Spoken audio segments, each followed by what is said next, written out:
Bien-aimés dans le Seigneur, bonjour. Nous remercions le Seigneur Dieu Tout-Puissant pour nous avoir, une fois encore, accordé ce thème, sauvé par la foi, la 388e, que nous sommes en train de vous présenter en ce moment, avec les textes de Genèse chapitre 12, versets 1 à 9, et l'évangile de Jésus-Christ selon Matthieu, chapitre 9, versets 9 à 13, 18 à 26. Nous vous donnerons l'explication du thème dans un premier temps et les commentaires de 17 dans ce second, pour finir avec le cantique dédié à cette activité. Puisse l'Esprit Saint, l'Esprit de Dieu, et nous accompagner pour une parfaite activité dans le Seigneur. Amen. Bien-aimés, il est important de savoir que l'intention de la loi dans la Bible n'a jamais été de sauver. Au contraire, elle éclaire notre incapacité à nous y conformer et donc notre besoin d'un sauveur. C'est bien ce que nous dit Galates 3, verset 24 en ces termes. Ainsi, la loi a été comme un pédagogue pour nous conduire à Christ, afin que nous fussions justifiés par la foi. Dieu se sert de la loi pour nous montrer notre péché et pour nous conduire vers Christ, pour être sauvés. La compréhension de ce qui précède vous permettra de savoir que ce n'est pas la loi qu'il faut observer pour être sauvé, mais plutôt, c'est la foi en Jésus-Christ, le seul sauveur qu'il faut pour le salut. Hébreux chapitre 11, verset 6 nous dit exactement ceci. Or, sans la foi, il est impossible de lui être agréable, car il faut que celui qui s'approche de Dieu croit que Dieu existe et qu'il est le rémunérateur de ceux qui le cherchent.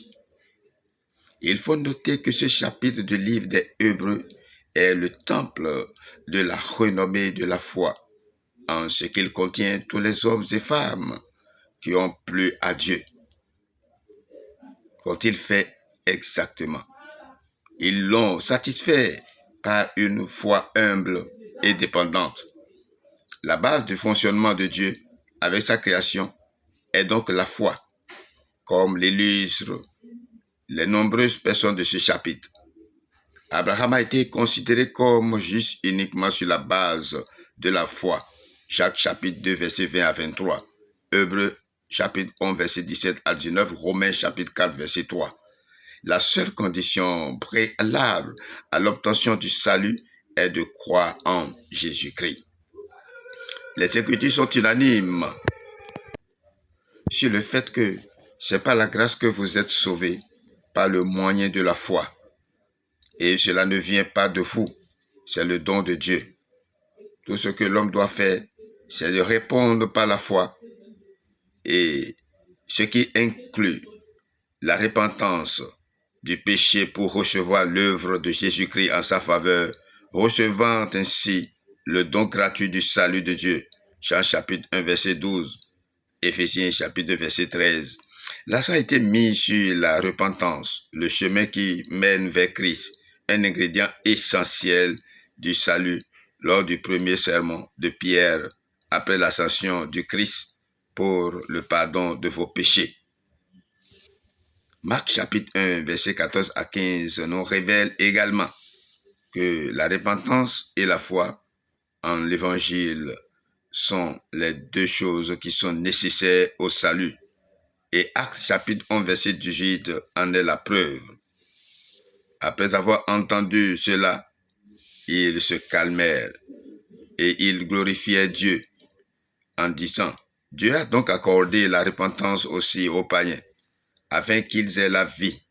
C'est donc Dieu qui engendre la repentance dans le cœur de l'individu. En 2 Timothée chapitre 2, verset 25, gardons cette idée.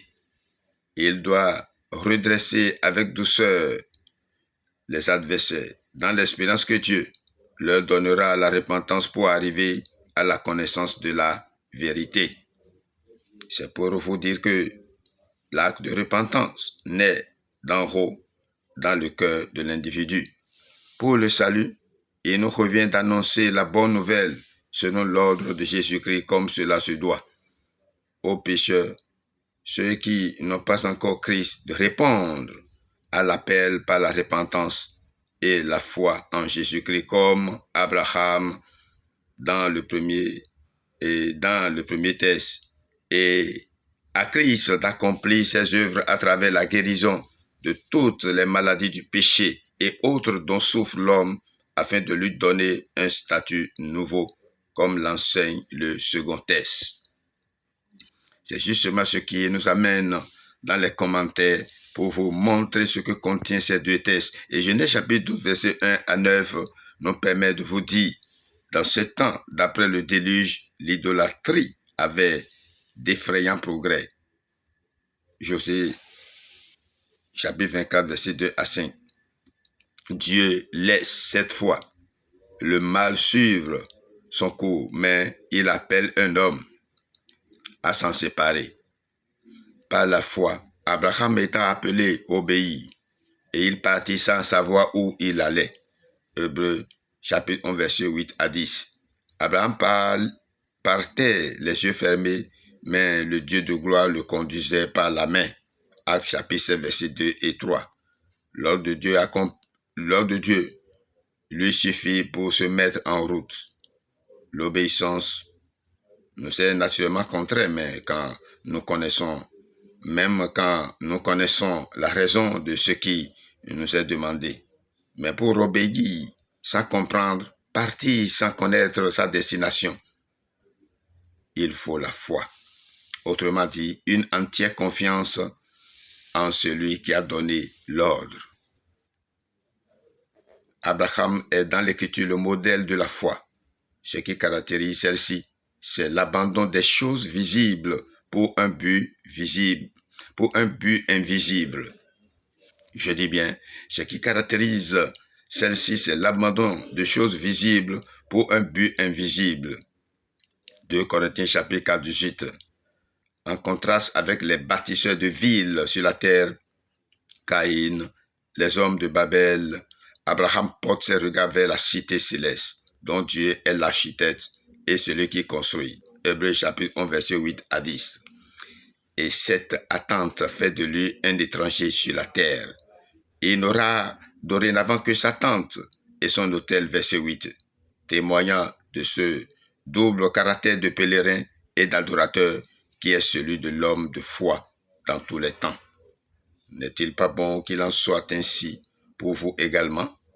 Ah oui, pour répondre à cette question, Dieu a mis en place des enseignements pour qu'il en soit ainsi. Et Matthieu chapitre 9, verset 9 à 13, 18 à 26 nous permettront de voir ce que Christ a fait pour que nous puissions être sauvés. Alors, les différentes maladies dans ce passage que le Seigneur rencontre et guérit sont autant d'aspects de la triste condition dans laquelle il a trouvé sa créature. La lèpre met l'accent sur la souillure du péché, la fièvre sur l'agitation incessante de l'homme de ce monde. Le démoniaque est sous le pouvoir direct de Satan, tandis que le sourd, l'aveugle et le muet, verset 27, 32, chapitre 11, verset 5, ont leur sens fermé aux appels du Seigneur et ne savent pas le prier. Enfin, le paralysé que l'on amène ici à Jésus démontre la totale incapacité de l'homme pour faire le moindre mouvement vers Dieu. Il espère, mais le divin médecin, verset 12, sait qu'une maladie autrement grave ronge l'âme de ceux paralysés et il commence par le délivrer de celle-ci. Tes péchés sont pardonnés. De quoi devions-nous nous inquiéter le plus en nous et chez les autres? D'une maladie ou d'un péché? Suis l'appel de Matthieu raconté par lui-même. Il faisait partie de ces pécheurs pour lesquels Christ était venu. Enfin, la question des disciples de Jean est l'occasion d'un nouvel enseignement. Pour contenir le vin nouveau de l'Évangile, les vieilles outres de la religion judaïque ne faisaient plus l'affaire. Les évangiles sont loin de nous raconter tous les miracles accomplis par le Seigneur Jésus. Voir Jean chapitre 21, versets 24 à 25. Dieu n'a consigné dans sa parole que ceux qui correspondent à l'enseignement qu'il veut nous donner. Ainsi, la résurrection de la fille de ce chef de synagogue a, entre autres, une application prophétique. Le Seigneur est vu comme étant en chemin pour redonner la vie à son peuple Israël. Pendant ce temps, le temps actuel, il est à la disposition de tous ceux qui s'approchent de lui par la foi, comme le fait cette femme au verset 20. Bien-aimés, voilà donc ce qu'il nous faut par la foi. Nous serons sauvés si nous nous repentons effectivement, si nous avons la vraie repentance et la foi, le salut est accordé. Nous verrons et nous bénéficierons de tout ce qui nous est réservé, de tous ces privilèges qui nous est destiné par le sacrifice de Christ notre Sauveur, celui qui seul peut nous sauver, chez qui tout homme doit chercher à aller pour son salut. Il est très important que nous puissions vous le dire et pour que ceux-là qui ne le savent pas puissent le savoir. Et c'est avec ces mots que nous mettons un thème à notre activité de ce jour et nous vous souhaitons d'agréables moments en compagnie de la parole et que nous vous demandons de partager, d'utiliser, de méditer et d'appliquer dans votre vie de tous les jours afin que nous puissions être ensemble lors du retour de notre Seigneur Jésus-Christ dans la beauté, dans la gaieté, dans la joie totale au nom de notre Seigneur Jésus-Christ. Amen. À bientôt pour d'autres activités dans le Seigneur. Votre humble serviteur, jeune Saint-Don, apôtre Ngbo de Nakbo, Ignace des églises des Chérubins et Séraphins. À bientôt.